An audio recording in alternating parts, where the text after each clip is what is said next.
Good evening, Lisa. Good evening, Andrew.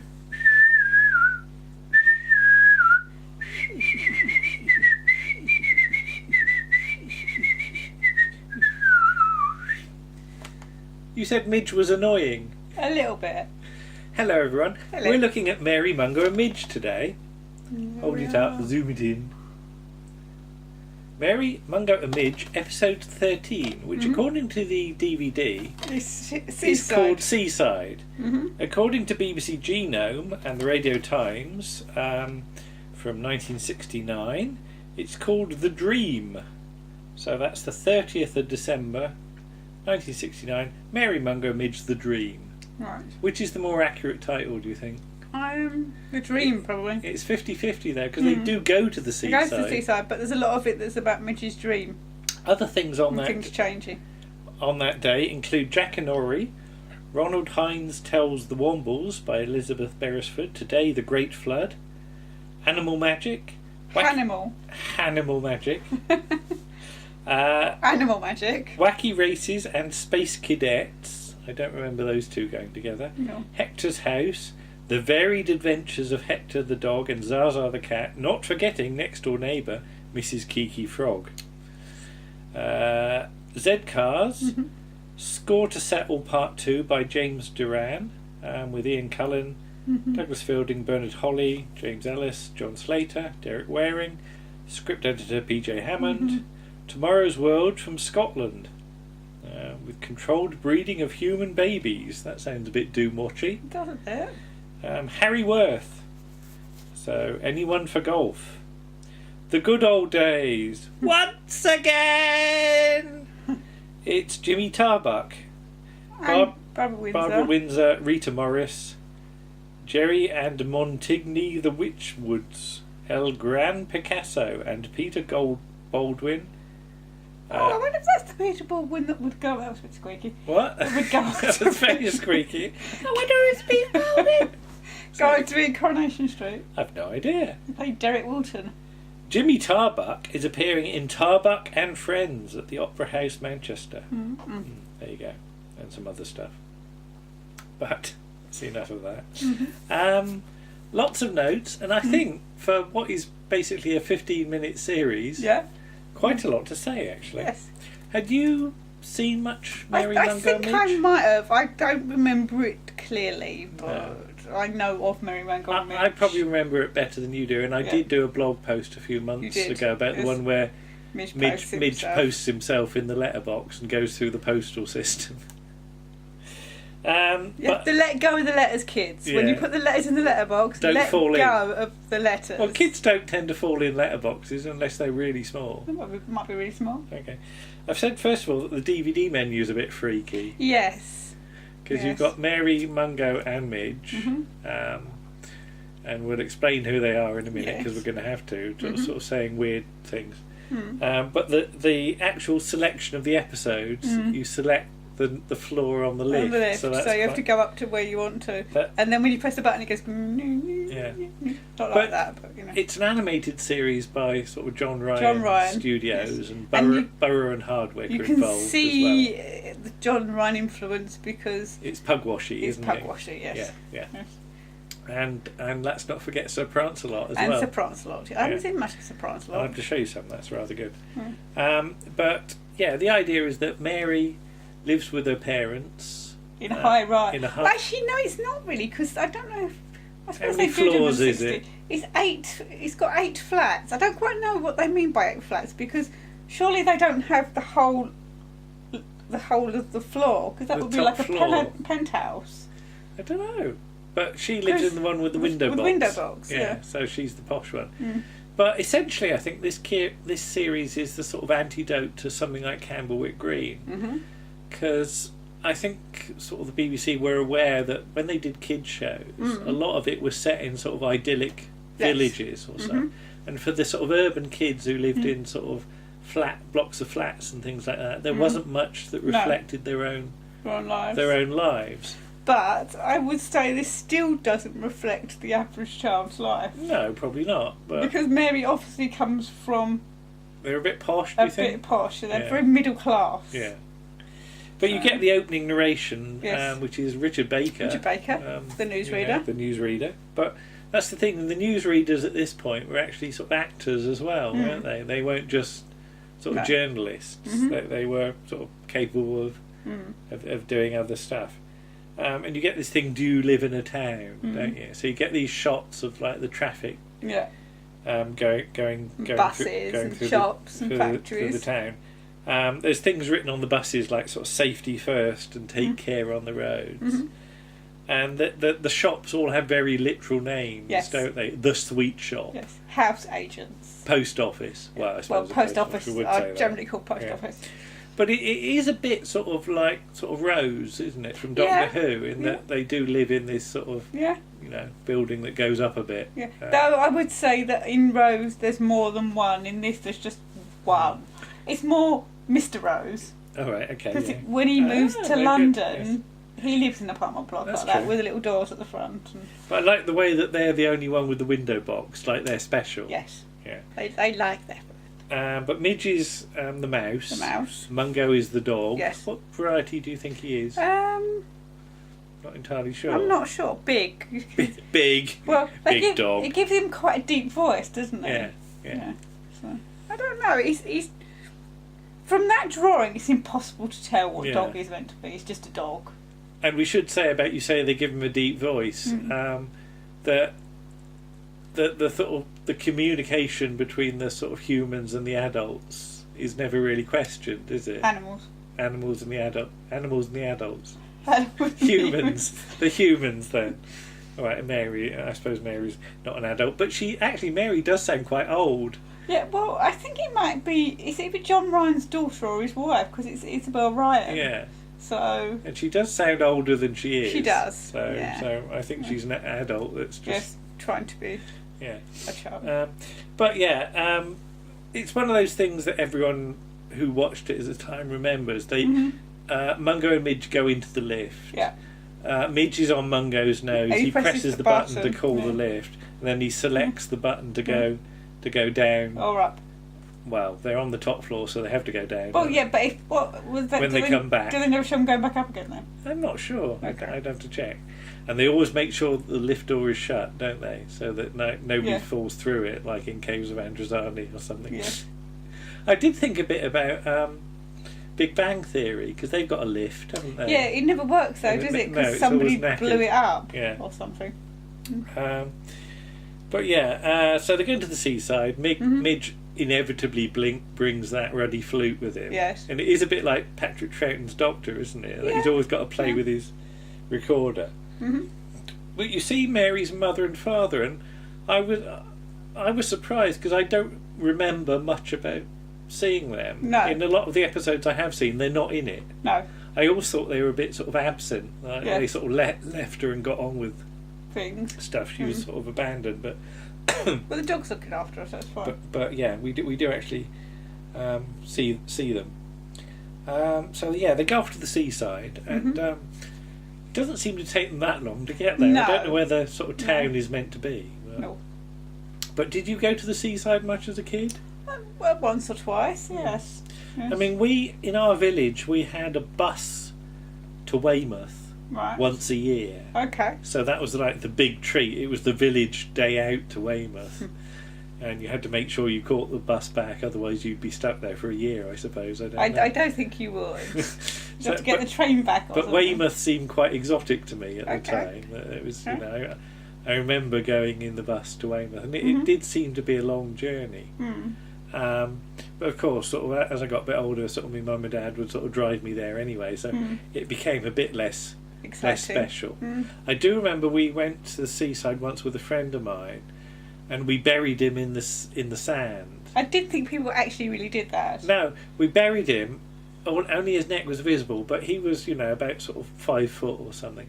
But we kept putting on sand on his feet and extending him till he was about 8 foot tall, and then stuck his shoes in the end. So people would come back and see this 8 foot kid with shoes, and so I only wish we could have rigged up something that would have made his shoes move with strings or sticks or something like that. But I always remember that. It's quite silly. Okay. Well, didn't you say you trampolines or something. What was this? Yeah. No, I keep telling this story, and I'm not entirely sure I didn't imagine it, but it's still a good story. It is a good story. We went to the seaside with my Uncle Tommy once. Yeah. With my dad's youngest brother. Right. I don't think anybody else. Well, I don't think his wife or anything went. And he used to wear. He was on the larger side, shall we say? Portly. So he would wear. Good word. He had his shirt and his trousers, and he had red brace. I think they were red. They had braces on. And my memory is that he went on the trampoline, and every time he sort of went up or down, the braces would stretch, and I don't think his trousers fell down, but you know. What, would you see his pants or something? Yeah. Okay. So, and I also remember, I think that was at the seaside. We might have been on a holiday. There might not have been on a seaside. That might have been on a day out. But I remember going on one of those bumpy slides. You know, the ones where up and it down goes gobbies, yeah. like that. There was one of those at Weymouth, I think. Yeah. And you'd get in this sort of little mat thing, wouldn't you? And come down it. Oh right, yeah. And I must have got up such a speed that on one of the bumps, so I somehow, because you'd go down legs first. Yeah. I somehow managed to flip round, so I came arms first, and I got all What, scabby? Yeah, all sort of like friction burns. And I got told off when I got spotted by the for like I'd done it on purpose. If you tried, acrobat. I was going to say, if you tried to do it on purpose, you couldn't have done it, could you? No, it was just gravity. Gravity and blame Isaac Newton. Yeah. Okay. I'd obviously got up such a speed that the gravity flipped it. So okay. Mary's making a sandcastle. Mungo's digging to help. Yes. Midge manages to destroy it almost immediately doesn't he? Like jumping up and down on it. Then he's got a couple of seashells. And I thought, that's like me. Yes. I always bring shells home, don't I? Yes. There's some seagulls knocking about. I mean, we get those sort of in Poole, like in the car park, in sort of, you know. Yeah, there was one staring at me the other week. Demanding chips, wasn't it? Didn't have any chips. Because we live in Poole, and in Poole Quay, there's a little sort of circle of like sort of kiosks that sell sort of fish and chips and rock and winkles and things like that. And the seagulls have adapted to know that if there's anyone about, they're likely to have a sort of a tray full of chips or something, so they can. And they get closer and closer and closer till they're virtually sitting on your lap. But Midge goes for an explore and sees some stuff, and he sees. Now this amused me. He sees the Black Cat Cafe. Now we've been in a Black Cat Cafe on Cat restaurant. Yes. So was it on a restaurant? couple of occasions. This was on the Isle of Wight in Shanklin, because there wasn't sort of a huge sort of choice of places to go in the evening, was it? No, there's a couple of pubs. There was one good pub. That was the one on the corner. What was that called? Well, the Crab, or the other one? The other one. I can't remember.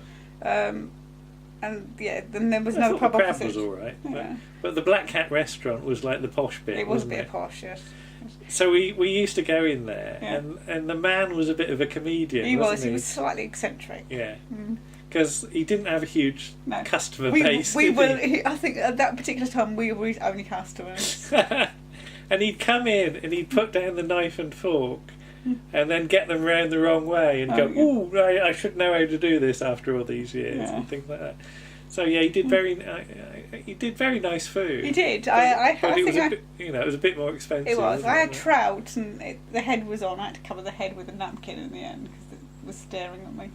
It's okay, right, there you go. But Midge doesn't go in the Black Cat Cafe because he doesn't like cats. Doesn't like the idea of probably cats. Try and eat him. Then he sees some ice cream.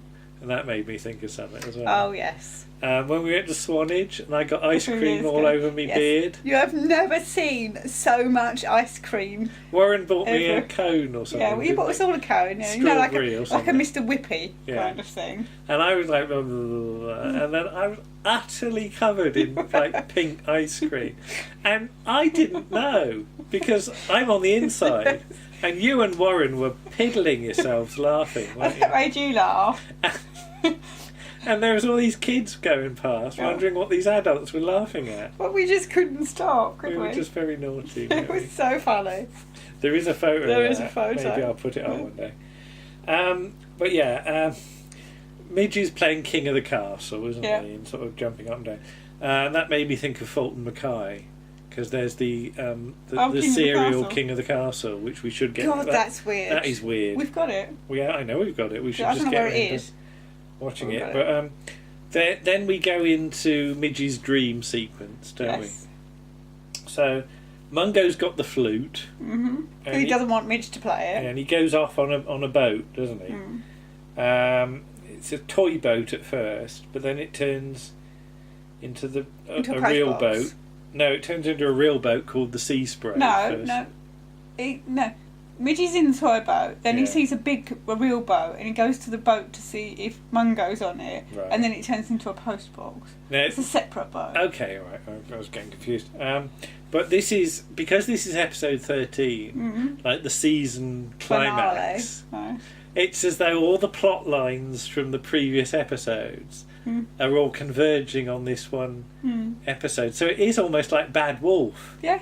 In that you've had all this stuff through the whole of the season, and it all sort of coalesces in this final dream sequence. So I'm not saying that Russell T Davies is a huge Mary Mungo and Midge fan, but it's interesting that the structure sort of applies a bit here. Either that or they're all in the realm of the celestial time maker. Yeah, or they just couldn't think of anything to put in the episode at this point. So you've got the letterbox.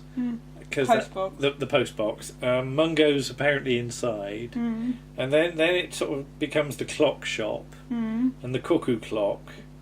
And then there's a load of cards with the black cat on them.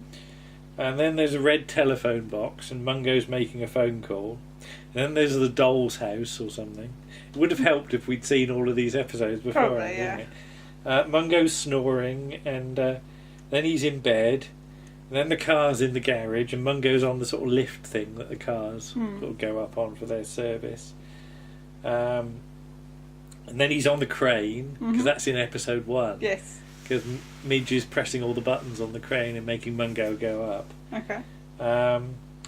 So then there's a toy balloon, then there's a fairground, and then they're in the bumper cars. And then I never liked bumper cars. Then there's suddenly... Why do you like bumper cars? I don't know. Because they bump. Because they bumped. It used to hurt. Okay. Well, you were not supposed to... That was the thing. You'd go on a bumper car and they'd immediately tell you don't bump into other people. Well, what's the point of bumper cars? Yeah, but I remember going on them and they'd say don't run into other people. What's the point of that? So yeah, then they're in... Like, Midge is in the playground in a little bumper car or something. In playroom. Playroom, not the playground. Then he wakes up and he finds that he's on the sandcastle, but the tide's come in and he's trapped. Trapped. Oh no! They could leave him there and live a lot better. Oh, that's a bit nasty. What's Midge done to you? He plays his flute. I'll have to play my flute. See what you're doing to me. It's all right. Mungo rescues him with the handle of the spade. So yes, Midge is rescued. And then they all go home, and Mary's in bed. Midge is by her, and then Mungo's on her feet, isn't she? And it's all happy, and it's the end. Yes. But did you enjoy that? Yeah. Yeah, I quite like that. Yeah. That was, the dream sequence a bit strange, and sometimes you do get the feeling that people put dream sequences in because they can't think of anything else to write.